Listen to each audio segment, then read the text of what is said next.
Behind me, what you can see is the London skyline. If you appear in MRCS through the Royal College of Surgeons of England, then you can also get to see this skyline when you attend the diploma presentation ceremony if you want to attend it.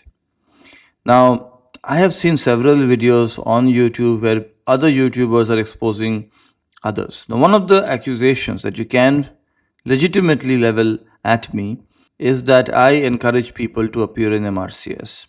Guilty as charged.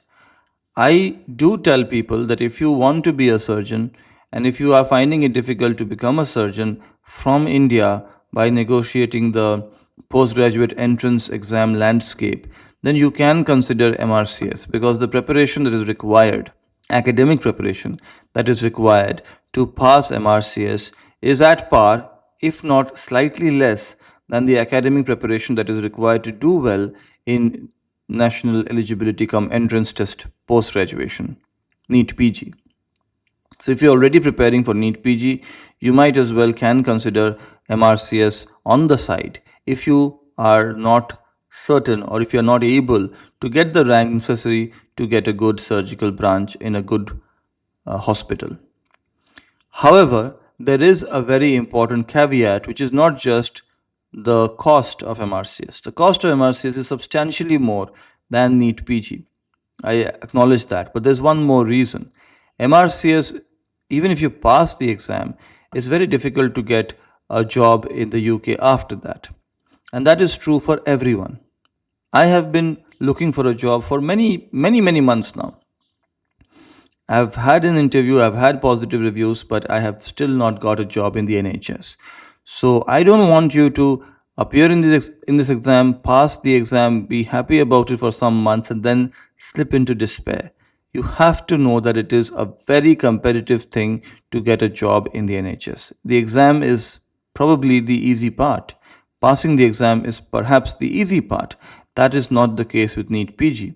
In NEET PG, if you do well, if you get a good rank, and barring the delays in the counseling process that has become almost constant every single year, barring those delays, you will definitely get a good seat in a good hospital if your rank is good in the NEET PG exam. That is not true for MRCS, because the application process, the interview process is very competitive. People from all over the world are trying to secure a job in the NHS, and all of them must be quite qualified. So in order to stand out, it becomes quite difficult. I'm not criticizing NHS, not because I want a job, and criticizing NHS is not a very good strategy to get a job, but simply because the NHS is competitive because it is that good.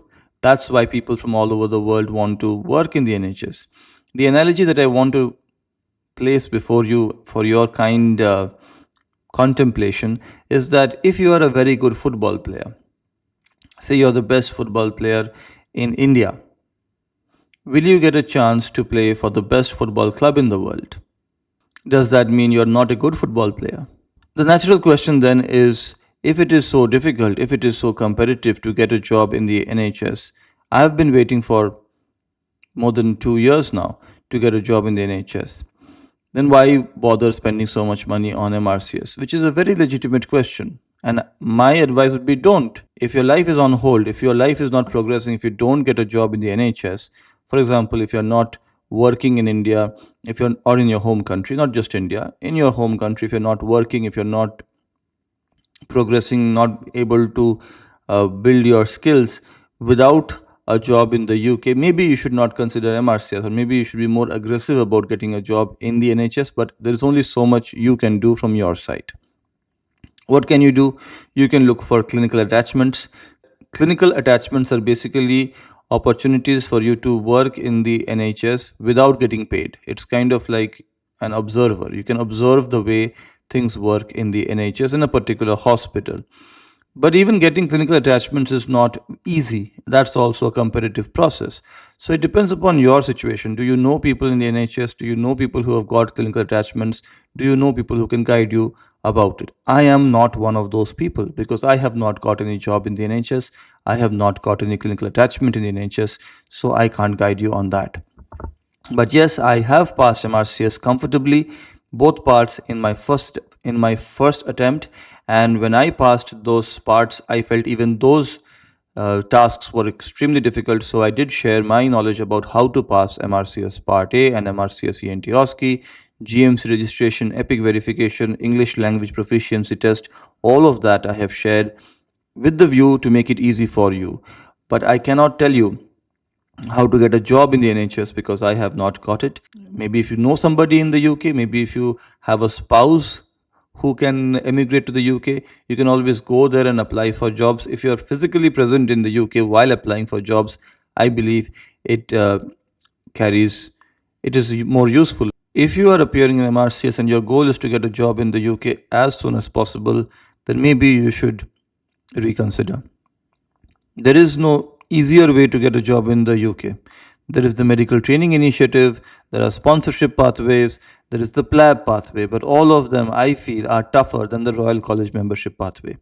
But then that is again my opinion. You can, of course, do your own research. The only pathway I'm aware of is the Royal College membership pathway, which people have said is the easiest way to emigrate to the United Kingdom to work as a doctor in the NHS. However, I have not succeeded in it. And since I have not succeeded, I should disclose it to my viewers. I don't want you to think that I am painting a very rosy picture. I am not. Yes, you do see London behind me. Yes, the background is London, but this is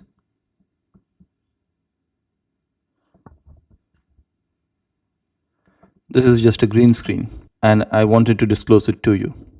I have passed MRCS Part A, MRCS ENT OSCE in my first attempt. I have registered myself with General Medical Council very easily. I have passed the English language proficiency test also very easily.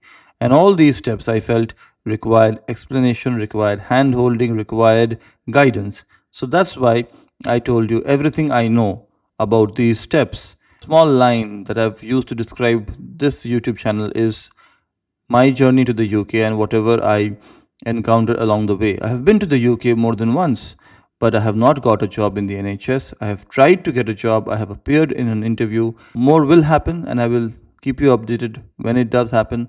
But I am under no illusion about getting a job in the NHS. It might happen. It probably won't happen. But one will keep trying and one will keep you updated. I don't want you to think that I am misguiding or misleading any one of you. I don't want to do that. If you want to work in India and if you see that your career may progress in a better way in India, I have made videos about that also, comparing the career prospects in India with the career prospects in the UK. UK by no means is better than India in every single possible imaginable way. That is not the case. I have made the case how India can be more beneficial to you also.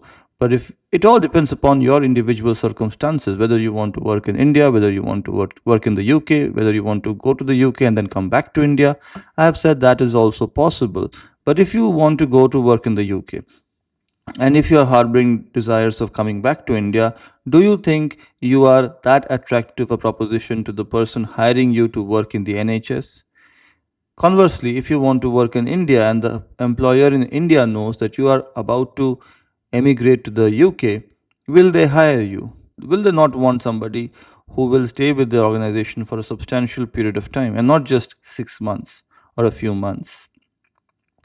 So think about that. It's something which is not an easy decision, and it does depend upon your individual circumstances, family circumstances, professional circumstances, and think about it and decide accordingly.